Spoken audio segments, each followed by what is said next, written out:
Le 16 octobre 1984, le petit Grégory Villemain, 4 ans, est retrouvé pieds et poings liés dans les eaux froides de la Vologne. Ce fait divers prend rapidement une ampleur nationale et la vallée de la Vologne devient le théâtre de l'une des plus grandes énigmes de l'histoire judiciaire française. Encore aujourd'hui, 37 ans après les faits, l'histoire continue de faire parler et pour en parler aujourd'hui, je suis accompagnée de Frédéric Valandré, docteur en histoire contemporaine et essayiste, passionné par les affaires criminelles.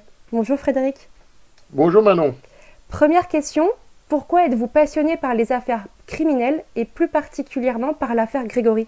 Ce ne serait pas forcément évident à expliquer, mais disons que je pense, moi, je pense que mon intérêt pour les affaires judiciaires et spécifiquement les affaires criminelles, il est fort probable que ce soit une déclinaison d'une passion ancienne pour les films d'horreur, c'est-à-dire peut-être qu'à un moment donné, j'ai voulu passer des histoires fictives aux histoires réelles, parce que parfois la réalité dépasse la fiction, hein, et c'est pas une formule creuse.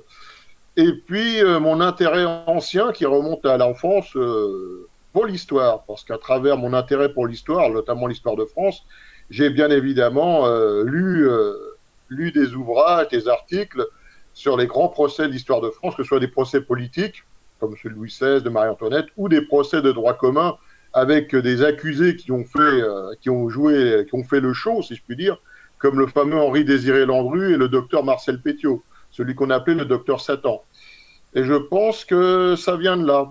Mais je tiens à préciser une chose, c'est qu'au début, je m'intéressais aux affaires criminelles, un peu comme un téléspectateur ou un lecteur lambda. C'est-à-dire comme je m'intéressais, par exemple, je regardais beaucoup il y a 25-30 ans, les séries qui passaient sur TF1, des fictions judiciaires qui s'appelaient Tribunal, qui reconstituaient des petits procès en correctionnel, notamment, et Cas de divorce, où à l'époque, j'étais déjà fasciné par les joutes verbales entre avocats des différentes parties, la façon dont certains témoins étaient malmenés, les témoins surprises de dernière minute. Mais petit à petit, j'ai voulu découvrir un peu les aspects un peu plus techniques de la justice. Parce que comme tout le monde, il y a 20-25 ans, j'étais incapable de faire la différence entre une relaxe et un acquittement, un non-lieu et un acquittement. Bon, attention, j'ai jamais pensé qu'en France, on appelait juste monsieur, votre honneur, comme aux États-Unis, mais donc j'y connaissais pas grand-chose. Donc c'est à partir de, on va dire, de 2004-2005 que j'ai commencé à creuser un peu plus en détail. Et maintenant, vous écrivez des livres, c'est ça, sur les coulisses judiciaires un peu, c'est ça? C'est exact. Alors en fait, j'ai toujours aimé écrire. Déjà à l'époque où je m'intéressais pas encore aux affaires criminelles, mais beaucoup aux films d'horreur, j'ai écrit quelques scripts horrifiques. Bon, ils dorment dans mes archives, hein. Bon, maintenant j'en rigole quand je les relis, hein. J'ai écrit ça en 94-95, donc ça fait un bail, hein. C'était mes dernières années de lycée. Et en fait, en ce qui concerne les livres, j'en ai publié 6 entre 2006 et 2021. Et en fait, sur les 6, il y en a 5 qui sont consacrés spécifiquement à la justice. Donc, le premier consacré sur la justice, c'était en 2009, mars 2009, qui s'appelait Justice mise en examen. Bon, évidemment, c'était un peu un clin d'œil, hein, un peu un jeu de mots, le titre, hein, le titre avait un peu surpris certains à l'époque parce que c'était pas une critique de l'institution judiciaire, c'était mise en examen, c'était un examen de la justice telle qu'elle était perçue dans les médias. Donc j'ai abordé un certain nombre de sujets, notamment la fascination pour les assassins, les vraies et fausses erreurs judiciaires, y a-t-il en France une justice de classe, etc. Ça c'est le tout premier, bon, un peu, aujourd'hui je l'écrirais peut-être un peu différemment parce que le ton était parfois un peu dur, un peu pamphlétaire peut-être. Et puis après, j'ai décidé de poursuivre sur le sujet de façon, à fur et à mesure que j'envoyais le livre à différentes personnes, notamment des auxiliaires de justice ou à des journalistes de la presse judiciaire qui ont travaillé dans le monde judiciaire, avec le monde judiciaire, j'ai pu me procurer des documents, un certain nombre de documents, décisions de justice, etc. Et donc j'ai complété ma documentation. Et j'en ai publié donc plusieurs autres. Donc en 2014 aux éditions Tatami, Justice criminelle, dossier brûlant, qui était préfacé donc par maître Gilles Antonowitz, qui est avocat maintenant, avocat au barreau de Grenoble à l'époque, qui est intervenu dans des dossiers sensibles, était avocat de la défense dans le procès du gang des barbares, l'affaire Ilan Halimi. En 2016, donc, Coulisses judiciaires aux éditions Quetken Éditions, qui est un éditeur breton, préfacé par le défunt magistrat donc Jean-Michel Lambert, sur lequel je reviendrai. Justice parallèle, justice partiale, auquel je tiens beaucoup. Je tiens beaucoup à celui-ci aussi parce qu'il parle notamment de la justice et des réseaux sociaux. Préfacé toujours chez Quetken Édition, sorti en septembre 2019, donc il y a 2 ans, et préfacé par Maître Dominique Inchospé, qui est avocat, lui, toujours en activité au barreau de Paris. Et puis le petit dernier, qui est plus un opuscule, parce que bon, il fait 56 pages, qui a été auto-édité, donc sous le label The Book Edition, en mai dernier, en mai 2021, avec une préface d'un journaliste à la retraite qui s'appelle Pascal Giovanelli, qui avait suivi l'affaire Grégory pour l'hebdomadaire France Dimanche. Et en parlant de l'affaire Grégory, dans vos livres, vous en parlez de cette affaire, et pourquoi vous avez décidé de parler dans vos livres de cette affaire? Alors l'affaire Grégory, je m'y intéressais, mais comme ci, comme ça. J'en ai entendu parler depuis l'enfance, parce que je me souviens que mes parents avaient acheté un exemplaire du Nouveau Détective en juillet 85. Quand on était au camping, j'avais parcouru le magazine. Je me souviens de photos de la tombe de Grégory, des photos de Bernard Laroche. Mais bon, à l'époque, j'avais 9 ans, donc je m'intéressais pas spécialement au sujet. Mais je veux dire, mes parents en parlaient déjà il y a 30-35 ans, c'est vous dire. En fait, j'ai commencé à m'y intéresser sérieusement quand il y a eu la fiction de Raoul Peck en 6 épisodes, qui a été diffusée le dernier week-end d'octobre 2006 sur France 3.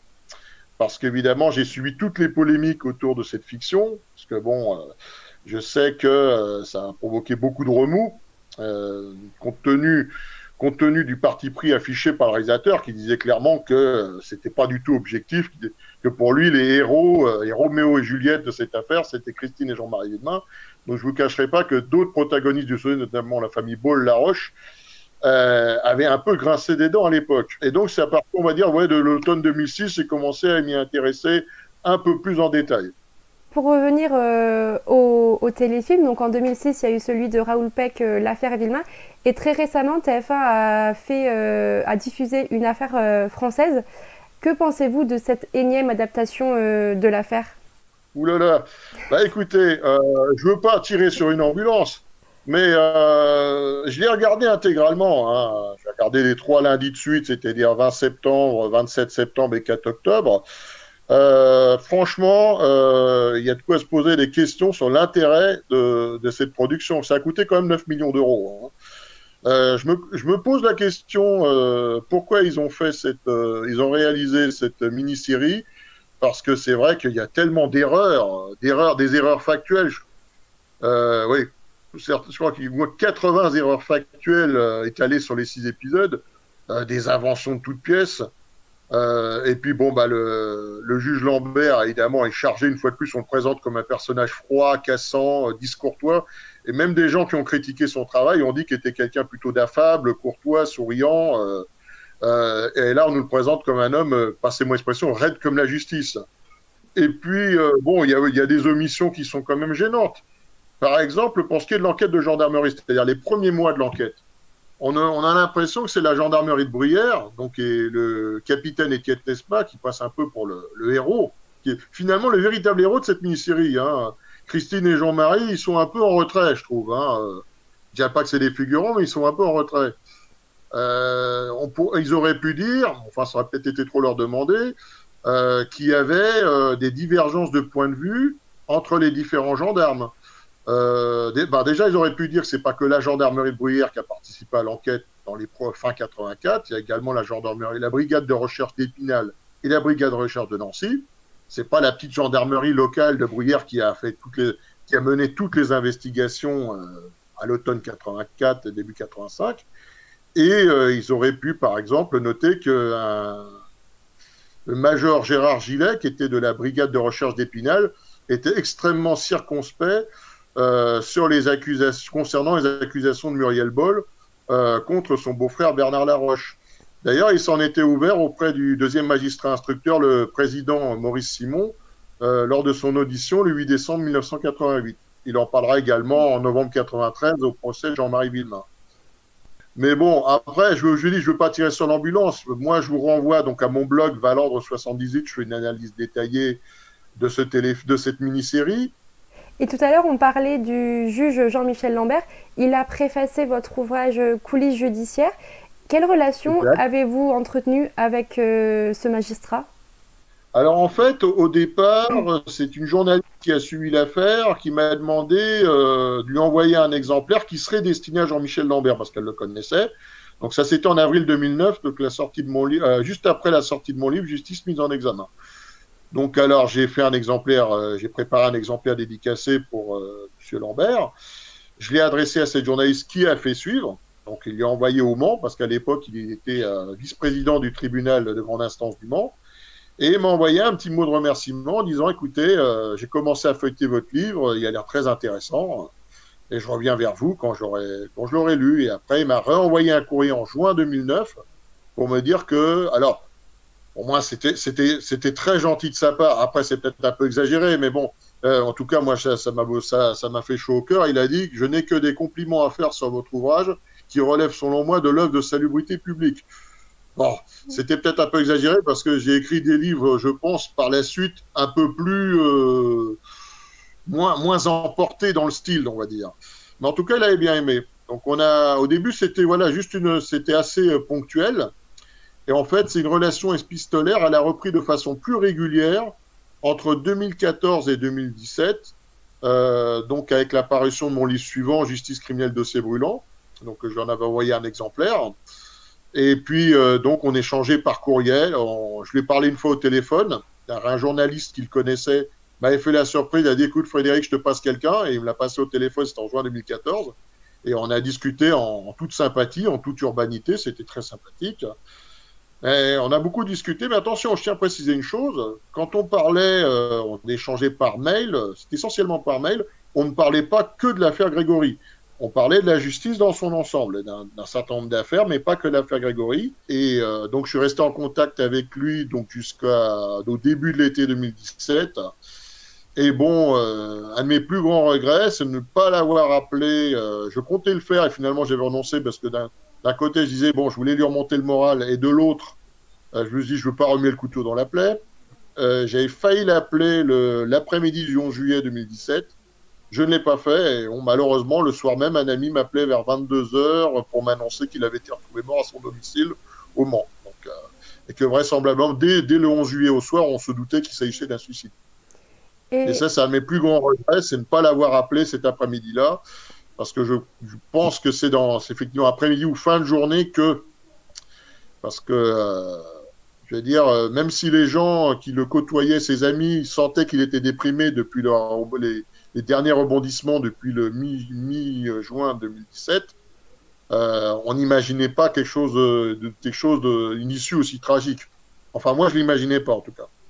Et il y a de nombreuses critiques qui sont émises à son égard, notamment dans les carnets du juge Maurice Simon, où il écrit en 1988, je cite, « On reste confondu devant les carences, les irrégularités, les fautes ou le désordre intellectuel du juge Lambert. Je suis en présence de l'erreur judiciaire dans toute son horreur. » Que pensez-vous de ces critiques émises à l'encontre du juge ? Alors, en ce qui concerne, je vais d'ailleurs commencer par les propos du président Simon donc dans ses carnets. Alors, déjà, moi, je pense que une faute que je trouve, quelque chose que je trouve franchement qui pose problème, c'est le fait que ce soit un de ces extraits, l'extrait en question, qui a été diffusé par BFM TV le matin du 11 juillet 2017 et qualifié, je cite, de bombe atomique par le journaliste Dominique Rizet. Alors que, comme le dit la veuve du juge Lambert, Nicole Lambert l'a dit dans un entretien aux Parisiens en décembre 2019, si ce jour-là, BFM TV avait révélé que le juge Simon tapait un peu sur pas mal de personnes du dossier, protagonistes du dossier dans ses carnets, s'ils n'avaient pas focalisé sur ce passage, peut-être qu'il n'y aurait pas eu une issue aussi tragique. Bon, ça, c'est pour BFM TV. En ce qui concerne ce que dit le juge Simon, alors, que Jean-Michel Lambert ait commis des erreurs, il a reconnu lui-même qu'il y a eu des erreurs dans son... Il n'a jamais dit que son instruction était parfaite. Mais ceci étant dit, je trouve que les propos du président Simon dans ses carnets sont parfaitement ignobles, parce que pour une raison bien simple. Alors déjà, un magistrat chevronné comme lui devrait savoir, parce que ça c'est une facilité de langage, bon, Que le citoyen lambda utilise cette facilité de langage, je peux le comprendre, et moi-même j'ai dû l'utiliser. Mais il parle d'erreur judiciaire dans toute son horreur. Mais l'erreur judiciaire, d'un point de vue juridique, c'est quand il y a la condamnation définitive d'un innocent ou d'une innocente, une fois épuisement de tous les recours. Or, à l'époque, en 88, Christine Villemain était inculpée, mais pas encore condamnée. D'ailleurs, elle n'a jamais été. La seule personne condamnée en pareille cour d'assises, c'est pour le dossier connexe, c'est l'assassinat de Bernard Laroche par Jean-Marie Villemain. Déjà, et je ne conteste absolument pas. Donc, effectivement, Christine Villemain a bénéficié d'un non-lieu, le non-lieu du 3 février 1993, indiquant en l'état, il n'y a pas de charge contre Christine Blaise, épouse Villemain, d'avoir assassiné son fils Grégory Gilbert Villemain. Bref. Mais il ne faut pas procéder par anachronisme. Si le juge Lambert a procédé à l'inculpation, lui a procédé à l'inculpation de Christine Villemain le 5 juillet 1985, c'est en application du Code de procédure pénale, l'article 105, qui stipule qu'on ne peut plus entendre le protagoniste d'un dossier comme témoin s'il est constaté des indices graves et concordants contre cette personne. Or, à l'époque, il y avait 2 collèges d'experts en écriture qui la désignaient comme le corbeau, et il y avait effectivement les témoignages de ses collègues de travail qui avaient dit l'avoir aperçu vers 16h55, 17h, à la poste de l'Épanche-sur-Vologne. Donc, considérant ces éléments, il pouvait difficilement faire autrement. D'ailleurs, le juge Simon aurait pu très bien se reporter à l'arrêt de la Cour de cassation du 17 mars 1987, qui stipule que à aucun moment que c'est en application effectivement de du code de procédure pénale que Jean-Michel Lambert a procédé à cette inculpation, et d'autre part qu'à aucun moment Jean-Michel Lambert aurait fait preuve de déloyauté, parce qu'en fait on l'accuse d'avoir fait preuve de déloyauté envers Christine Villemain. Or c'est pas le cas. Je vous donne un exemple concret. La fameuse reconstitution de l'après-midi du 16 octobre, qui a eu lieu le 30 octobre 1985. C'est bien ça, 30 octobre 1985. Et donc, en présence des avocats de Christine Villemain, de Jean-Marie Villemain, des avocats des grands-parents, c'est-à-dire Monique et Albert, Maître Lombard et Maître Lagrange, et donc du juge Lambert, bien sûr, au sortir de cette reconstitution, Maître Moser, qui est donc un des avocats de Christine et Jean-Marie, avait dit « Nous sommes très satisfaits de cette reconstitution, indiquant que la défense avait marqué des points, etc. » Bon. Alors évidemment, dans ceux qui penchaient pour la culpabilité de Christine Villemain n'avaient pas la même vision. Mais ce que je veux dire, c'est que si le juge Lambert avait voulu orienter la reconstitution, vraiment dans un sens accusateur, est-ce que Maître Moser aurait dit ça? Je ne pense que non. Donc, en l'occurrence, la thèse selon laquelle il aurait instruit sciemment à charge contre Christine Villemain ne tient pas la route. Il suffit de se reporter au texte. J'ai reconsulté récemment l'arrêt de la cour d'appel, la cour de cassation 17 mars 87. C'est indiqué noir sur blanc. Et par ailleurs, je tiens à préciser une dernière chose. Le couple Villemain avait porté plainte, l'assignation date du 4 juillet 1995, contre Jean-Michel Lambert pour la conduite de l'instruction. Ils ont été déboutés par un jugement du tribunal de grande instance de Paris du 20 novembre 2002, qui fait quand même 39 pages. Donc voilà, après, voilà, c'est un jugement bien sûr qui est pas moins connu que l'arrêt de non-lieu. Mais si les gens connaissaient un peu plus avaient accès à ce document, ils auraient une vision peut-être un peu moins caricaturale du travail du juge Lambert. Vous pouvez nous dire quel type d'erreur il y a eu dans ce dossier? Dans ce dossier, il n'y a pas eu d'erreur judiciaire à proprement parler, vu qu'aucun innocent n'a été condamné.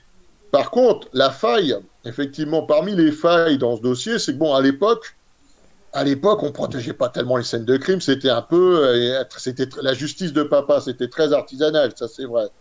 En fait, ce qui pose problème, c'est que il y a des experts, des professionnels, des gens qui sont des professionnels indiscutables, qui ont des avis totalement divergents, par exemple sur l'origine, sur le scénario de la noyade. Alors, par exemple, celui qui a procédé avec le docteur Elisabeth Pagel à la, à l'autopsie, le docteur Gérald de Rennes, un grand professionnel, a dit qu'il estime que lui, il pense que l'enfant a été jeté vivant dans la Vologne. Bon. Mais un autre professionnel, le toxicologue Roger Le Breton, qui a travaillé notamment à l'Institut médico-légal de Paris, estime que l'enfant était vraisemblablement déjà mort quand on l'a jeté dans la rivière. Pourquoi? Pourquoi ce point de vue? En fait, il se trouve il y a très peu d'eau qui a été retrouvée dans les poumons de l'enfant. Et dans cette eau, ce qui a interpellé le professeur Le Breton, et ces travaux avaient d'ailleurs été relayés par le journaliste Serge Garde, qui avait suivi l'affaire pour l'Humanité Dimanche, le problème, c'est que dans une eau de rivière, et surtout une eau tumultueuse comme la Vologne, généralement, on trouve ce qu'on appelle des diatomées. C'est-à-dire, ce sont des corps étranges, ce qu'on appelle les corps étrangers, c'est-à-dire des petits grains de sable, des minéraux qu'on trouve généralement dans une eau de rivière. Et la Vologne, il y en a beaucoup dans des diatomées dans la Vologne. Or, le peu d'eau qu'on a trouvé dans les poumons de Grégory lors de l'autopsie, c'est que on n'a pas trouvé de diatomée. Donc, du coup, pour reprendre l'expression d'un magistrat versaillais, j'ai envie de dire où est le vrai, où est le pas vrai. Donc, du coup, vous voyez, vous avez des experts, des professionnels dont personne ne nie les compétences, qui, du coup, ne peuvent pas peuvent pas se mettre d'accord pour savoir si l'enfant a été jeté vivant ou déjà mort dans la Vologne. Et par ailleurs, l'heure du décès n'est toujours pas été déterminée avec certitude. Donc, évidemment, ceux et celles qui vont pencher pour la thèse d'un criminel unique, ils vont retenir le témoignage de Josiane Guyot qui dit avoir vu effectivement quelque chose qui ressemblait à un sac poubelle à 17h30 flottant à la surface de l'eau. Donc à 17h30, sachant que le petit a disparu vers 17h, c'est vrai que ça laisse peu de place pour une seconde équipe. Mais ceux qui, notamment comme le président Simon, pensaient que l'enfant a plutôt été tué aux alentours en début de soirée vers 20h, évidemment, là, vous voyez, c'est complètement différent. Donc voilà, donc si vous voulez, ça reste des points nébuleux qui n'ont toujours pas été, sur lesquels personne ne s'est mis d'accord. Et quand les médias évoquent l'affaire Grégory, ils parlent de fiasco judiciaire. Selon vous, est-ce que on peut qualifier l'affaire Grégory de fiasco judiciaire ou pas? Ah bah à partir du moment où il n'y a aucun coupable qui a été condamné, on peut dire que oui, bien sûr.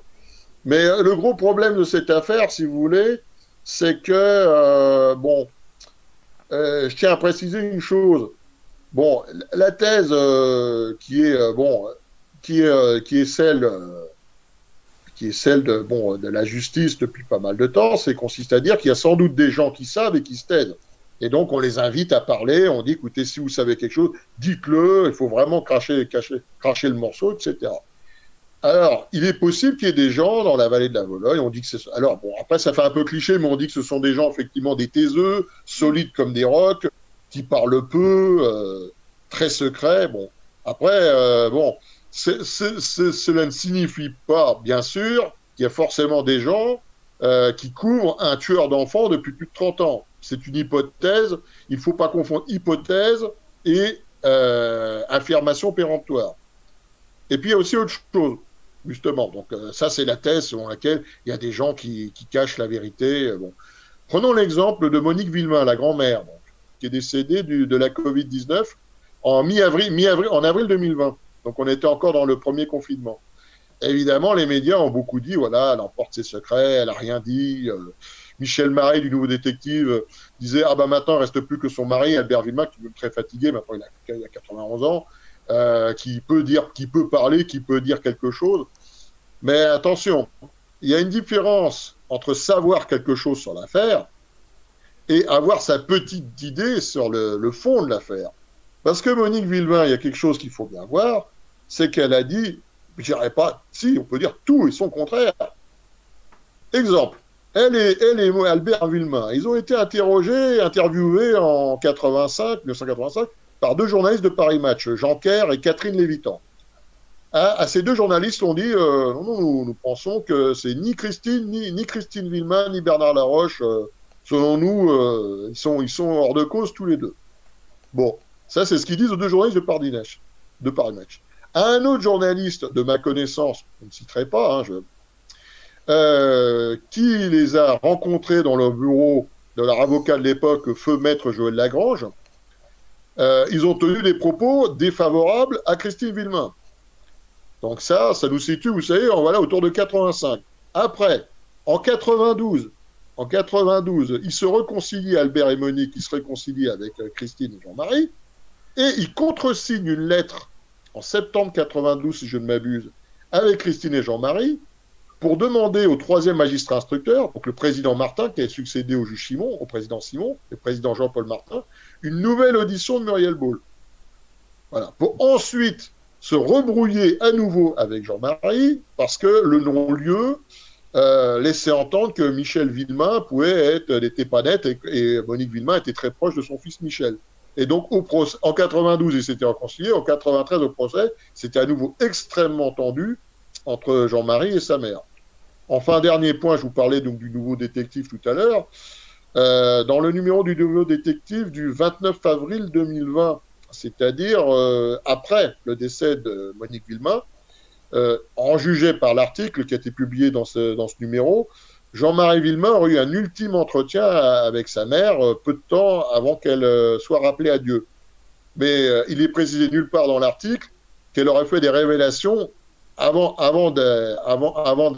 de temps avant son décès. Elle savait qu'elle n'allait pas tarder à mourir. Si elle avait vraiment des révélations à faire à son fils, sachant qu'elle n'en avait plus pour longtemps, je pense que Jean-Marie Villemin l'aurait fait savoir au nouveau magistrat instructeur de Dijon, le président Dominique Brault, ou alors à la section de recherche de gendarmerie de Dijon. Après, c'est juste mon opinion. Et en janvier dernier, la Cour d'appel de Dijon a accepté que de nouvelles expertises ADN soient menées, notamment des expertises en tant qu'ADN de parentèle. Après toutes ces années, croyez-vous qu'on ait une chance un jour de connaître la vérité sur le meurtre du petit Grégory ? Il y a trois possibilités.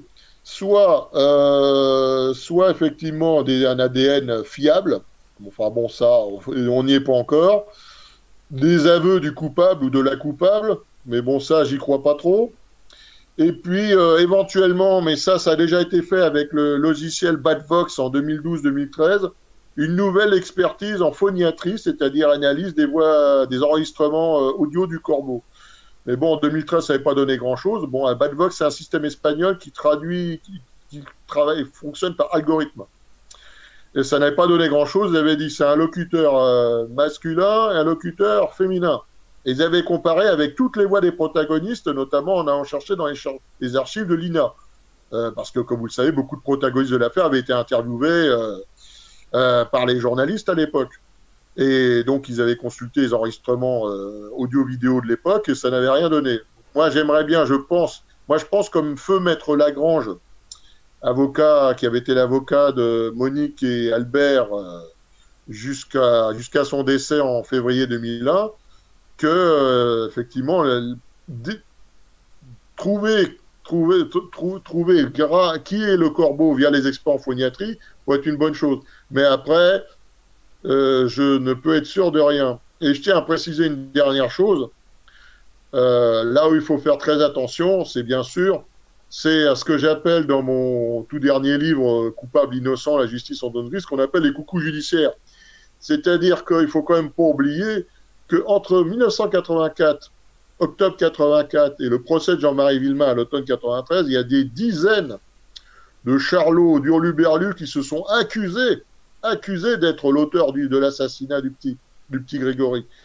Donc, si c'est quelqu'un qui a soif de notoriété, qui vient faire des révélations en disant que c'est lui qui a fait le coup, ou qui a des révélations à faire, bon, on s'aperçoit que c'est du flan, ou alors des médiums, comme il y en a eu déjà en 85 avec un certain monsieur Claude, sur lequel je ne m'étalerai pas, il suffit de se reporter à mon dernier livre, Coupable innocent. Bon, voilà, il faut être effectivement... enfin, je fais confiance au président Brault. Je pense que ça m'a l'air d'être quelqu'un de sérieux, c'est parce qu'il avait déjà été, il avait présidé le premier procès de l'affaire de la mort de la petite Fulia Moulin-Bourgeon, qui est un procès très difficile. En tout cas, c'est quelqu'un qu'on dit insensible au bruit de la foule. Donc, attendons de voir. Le tout, c'est du mieux possible garder la tête froide. Garder la tête froide, et même si c'est pas évident, parce que je reprendrai donc une expression d'un journaliste que je connais, que j'ai connu, que je connais, qui a suivi l'affaire pour Humanité Dimanche, donc Serge Garde.